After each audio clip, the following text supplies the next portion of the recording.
Item ಯಾವುದೇ ಇರಲಿ try ಮಾಡಿ ಆಚಿ ಚಿಕನ್ ಮಸಾಲಾ. ಆಚಿ ಚಿಕನ್ ಮಸಾಲಾ. ಇನ್ನೊಂದ್ ಕಡೆ ನಿಮ್ಮ ಕ್ಷೇತ್ರ ಅಂದ್ರೆ ಚಿಕ್ಕಪೇಟೆ ಕ್ಷೇತ್ರದಿಂದ ಕಂಟೆಸ್ಟ್ ಮಾಡುವಂತ ಚಾನ್ಸಸ್ ಏನಾದ್ರು ಇದೆಯಾ? ಹೇಗೆ ಜನರ ಆಸೆ ಕೂಡ ಅದು. ಜನರು ಆಸೆನೂ ಇದೆ, ನನಗೂ ಆಸೆ ಇದೆ. ಇಲ್ಲ ಅಂತ ಹೇಳಿದ್ರೆ ಅದು ಸುಳ್ಳು. ನನಗೆ ಸುಳ್ಳು ಬರಲ್ಲ ಅಂತ ನಿಮ್ಗೆ ಗೊತ್ತು. ನಾನು ಪಬ್ಲಿಕ್ ಏನು ಹೇಳ್ತಾರೆ, KG ಬಾಬುಗೆ ಮಾತಾಡಕ್ಕೆ ಬರಲ್ಲ, ದಡ್ಡನಾಗಿ ಮಾತಾಡ್ತಾನೆ, ಪೊಲಿಟಿಕ್ಸ್ ಗೊತ್ತಿಲ್ಲ. ನನಗೇನು ಹೇಳ್ತಾರೆ ಆಚೆ ಜನಗಳು, KG ಬಾಬುಗೆ ಮಾತಾಡೋಕ್ಕೆ ಬರೋದಿಲ್ಲ, ಅವನು ಪೊಲಿಟಿಕ್ಸ್ ಬಗ್ಗೆ ಏನೂ ಗೊತ್ತಿಲ್ಲ, ಅಂದ್ರೆ ಬಣ್ಣದ ಮಾತು ಬರಲ್ಲ ಅಂತ. ಅದು ಏನು ಹಂಗೆ ಹೇಳ್ತಾರೆ. ಅವ್ರು ಹೇಳೋದು ಹೇಳ್ಕೊಳ್ಳಿ. ಆದರೆ KG ಬಾಬು ಏನಂದರೆ ಸುಳ್ಳುಗೆ ಸಪೋರ್ಟ್ ಮಾಡೋನಲ್ಲ, ಸುಳ್ಳು ಹೇಳೋನಲ್ಲ. ನನ್ನ ಪ್ರಾಣ ಹೋದ್ರೆ ನಾನು ಏನು ಹೇಳ್ತೀನಿ ಅದೇ ಮಾತು ಹೇಳೋನು. ನಾನು ಸುಳ್ಳು ಹೇಳೋನಲ್ಲ. ನಾನು ಚಿಕ್ಕಪೇಟೆಗೆ ಹೋಗಲ್ಲ ಅಂದರೆ ಅದು ಸುಳ್ಳು. ಕರೆಕ್ಟಾ ಇಲ್ವಾ? ಎಲ್ಲ ಹೇಳ್ತಾರೆ ಇಲ್ಲ ಕಾಲ ಬರಲಿ ಹೇಳ್ತೀನಿ, ಕಾಲ ಬಂದರೆ ಹೇಳ್ತೀನಿ. ಆ ಡ್ರಾಮಾ ಇಲ್ಲ. ನಾವು ಡೈರೆಕ್ಟಾಗಿ ಹೇಳೋರು. ಏನು ಚಿಕ್ಕಪೇಟು ಎಲ್ಲೋಗುತ್ತೆ? KG ಬಾಬು ಸತ್ತೋದ್ರೆ ಚಿಕ್ಕಪೇಟೆ ಸತ್ತಂಗೆ ಅಲ್ವಾ? KG ಬಾಬು ಇರೋವರೆಗೂ ಚಿಕ್ಕಪೇಟೆ KG ಬಾಬುದೇ. ಸ್ವಲ್ಪ ಇವಾಗ ಏನಾಗಿದೆ, ನಮಗೆ ಆರ್ಡರ್, ದೊಡ್ಡವರ ಆರ್ಡರ್ ಹೋಗ್ಬಾರ್ದಂತ ಆರ್ಡರ್ ಆಗಿದೆ. ಸೊ ಅವ್ರು ಹೇಳೋ ತನಕ ನೀವು ಆ ಕಡೆ ಅಂದ್ರೆ ಕಂಟೆಸ್ಟ್ ವಿಚಾರ ಚಾನ್ಸೇ ಇಲ್ಲ. ಅದು ಅವ್ರು ಹೇಳೋವರೆಗೂ, ಹೋಗು ಅಂತ ಹೇಳೋವರೆಗೂ ನಾನು ಹೋಗೋನಲ್ಲ. ಅದು ಇವಾಗ ನನಗೆ ಏನಿದೆ, ನನ್ನ ಜೊತೆಗೆ 21,000 ವೋಟ್ ಕೊಡೋರು ಲೀಡರ್ಶಿಪ್ ಕೇಳಲ್ಲ. ಕೇಳ್ತಿದ್ದಾರೆ. ಅದು ಜನರೇ ಹೇಳಿದ್ರು ಮತ್ತೆ ಬರಬೇಕು ಅವರು ನಮ್ಮ ಕ್ಷೇತ್ರಕ್ಕೆ ಅಂತ. ಜನ ಹೇಳ್ತಾರೆ. ಆ ಜನಕ್ಕೆ 21,000 ವೋಟ್ ಕೊಟ್ಟಿರೋಕೆ ಒಂದು 10 ಲೀಡರ್ಗಳು ಇರ್ತಾರ, ಕಾರ್ಪೊರೇಟರ್ಗಳು ಆಗೋವಂಥವ್ರು 10 ಜನ. ಅವ್ರಿಗೇನು ಜವಾಬ್ ಕೊಡ್ಬೇಕು ನಾನು? ಅವ್ರಿಗೆ ಏನು ಜವಾಬ್ ಕೊಡ್ಬೇಕು ನಾನು? ಈಗ ನನಗೆ ರಾತ್ರಿ ಹಗಲು ಅದು ಆನೆ ದುಡ್ದಂಗೆ ದುಡಿಸ್ಕೊಂಡು ಅವ್ರಿಗೆ ಬೀದಿಗೆ ಬಿಟ್ಬಿಟ್ಟು ಅಮ್ಮು ಅಂತ ಬಿಟ್ಬಿಟ್ಟು ಬಂದ್ಬಿಟ್ಟಿದ್ದೀನಲ್ಲ ಚಿಕ್ಕಪೇಟೆ ಕ್ಷೇತ್ರದಲ್ಲಿ, ಆ ಲೀಡರ್ಗಳಿಗೆ ನಾನು ಏನು ಮಾಡಬೇಕು?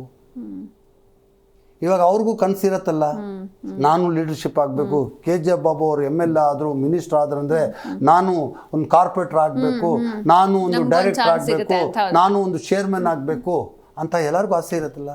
ಅವ್ರಿಗೆಲ್ಲ ಏನು ಜವಾಬ್ ಕೊಡಲಿ? ಒಂದು ಅವ್ರಿಗೆ ಲೀಡರ್ಗಳು ಮಾಡಬೇಕು, ಇಲ್ಲ ಅಂದರೆ ನಾವು ಸೂಸೈಡ್ ಮಾಡ್ಕೋಬೇಕು.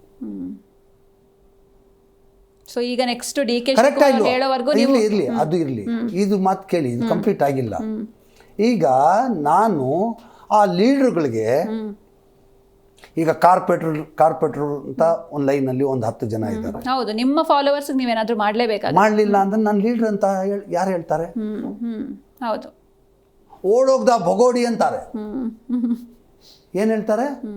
ಓಡೋಗಿರೋ ಭಗೋಡಿ ಅಂತಾರೆ. ಇವಾಗ ಏನೋ ಒಂದು ಅಡ್ಡ ಹಾಕ್ಕೊಂಡು ಬರ್ತಾ ಇದ್ದೀನಿ ಅವ್ರಿಗೆ. DK ಶಿವಕುಮಾರ್ ಸಾಹೇಬರು ನನಗೆ ಪರ್ಮಿಷನ್ ಹೋಗ್ಬಾರ್ದು ಅಂತ ಆರ್ಡರ್ ಮಾಡಿದ್ದಾರೆ, ನಾನು ಬರ್ತಾ ಇಲ್ಲಪ್ಪ, ನೀವೆಲ್ಲ ನೋಡ್ಕೊಳ್ಳಿ ಅಂತ ಹೇಳ್ತೀನಿ. ನಾನು ಈ ಥರ ಈ ಕಾರ್ಪೊರೇಟರ್ ಎಲೆಕ್ಷನಲ್ಲಿನೂ ಅವ್ರಿಗೆ ನಾನು ಏನು ಮಾಡಿಲ್ಲ ಅಂದರೆ ನನಗೇನು ಕೊಡ್ತಾರೆ? ನಾನು ಲೀಡ್ರಾ? ಇಲ್ಲ, ನನಗೆ ಭಗೋಡಿ ಅಂತಾರೆ. ನಮ್ಮ ಮುಸ್ಲಿಂ ಮಾತಲ್ಲಿ ಭಗೋಡಿ ಅಂದರೆ ಓಡೋಗೋನು, ಭಗೋಡಿ ಅಂತಾರೆ ಅಲ್ವಾ? ಇದಕ್ಕೆ ಇವಾಗ ಏನು ತೀರ್ಮಾನ ತಗೋಬೇಕು? ನಮ್ಮ ದೇವ್ರಿಗೆ, ನಮ್ಮ ಗುರುಗಳಿಗೆ ಹೋಗಿ ಎಲ್ಲರೂ ಕರ್ಕೊಂಡು ಹೋಗ್ತೀನಿ. ಒಂದು ದಿವಸ ಕರ್ಕೊಂಡೋಗಿ, ಸ್ವಾಮಿ ಇವರೆಲ್ಲ 21,000 ವೋಟ್ ಕೊಟ್ಟಿರೋ ಧನಿಗಳು, 21,000 ವೋಟ್ ಈಸ್ಕೊಟ್ಟಿರೋ ಕಾರ್ಯಕರ್ತರುಗಳು, ಇವ್ರಿಗೆಲ್ಲ ನಾನು ಏನು ಜವಾಬ್ ಕೊಡಲಿ?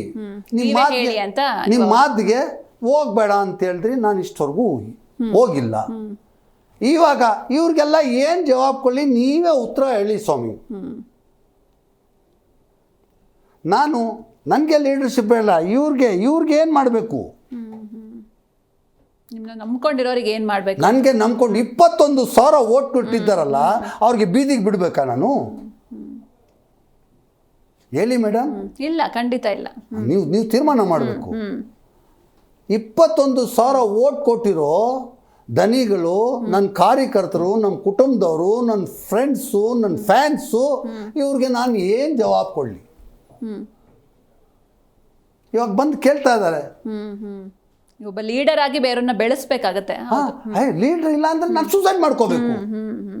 ಒಂದು ಅವ್ರನ್ನ 20-30 ಜನ ಇದ್ದಾರೆ ಲೀಡರ್ಗಳು, ಅವ್ರಿಗೆ ಲೀಡರ್ಗಳು ಮಾಡಬೇಕು. ಇಲ್ಲ ಅಂದ್ರೆ ನಾವು ಪಾಯ್ಸನ್ ತಗೋಬೇಕು, ಹೌದು, ಸೂಸೈಡ್ ಮಾಡ್ಕೋಬೇಕು.